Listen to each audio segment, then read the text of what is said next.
Hello there, Ungainly Titan here. Welcome to my YouTube channel, and I thought I'd bring this one to your attention. I've seen it a couple of YouTube videos, and it's out on Steam in early access. It's Fort Triumph, and it's kind of a cross between Dungeons & Dragons and XCOM Enemy Unknown. The combat system is pure XCOM. You got 2 action points in a round. So you can do two things. So you can go into a position, you can go to Overwatch if you're a ranged unit. You can move twice, obviously, and this is the prologue element, and it's completely scripted. You basically have to do what's done. That judder at the edge of the camera there when the second goblin comes on is a known bug, so you needn't bother reporting that one. But other than that, it is... I thought it was interesting, and I was interested. I'm a big fan of XCOM, UFO Enemy Unknown, and I really liked the combat system. So when I was watching a few playthrough videos of this, I thought I would play through it myself and actually get early access to the game. Now, I've never really done an early access game. I don't really know what to expect, but it's quite polished. I haven't run into any bugs other than that camera judder thing, and I don't think I've run into any other bugs that I'm aware of. And I've played it through. So far there's about, with including the tutorial, maybe an hour and a half's content, and it's challenging enough. I've played through completely, I think, about twice. The first time I failed in the final mission, total party kill. The second time I didn't get part way through. I think I lost a character earlier on.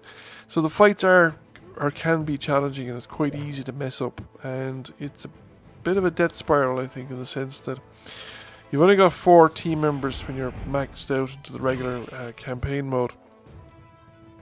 And you're fragile enough. You lose a character, you can go down very fast depending on how far you've gone into the scenario. So, what do I think of it? Well, I think it's well worth keeping an eye on. I think it's fun. I think the combat's sufficiently challenging to be fun. And the characters are sufficiently differentiated both in their tactical capabilities.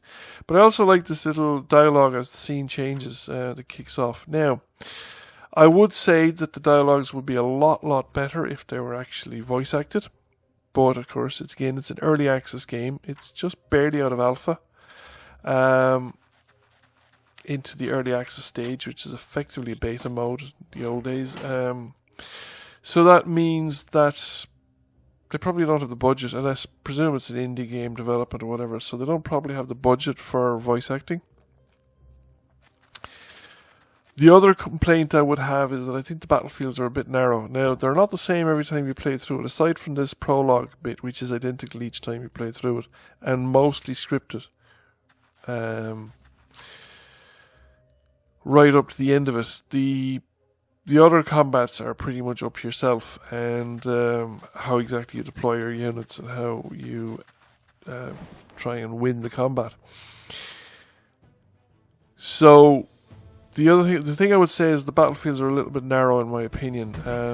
Do better to have a wider battlefield.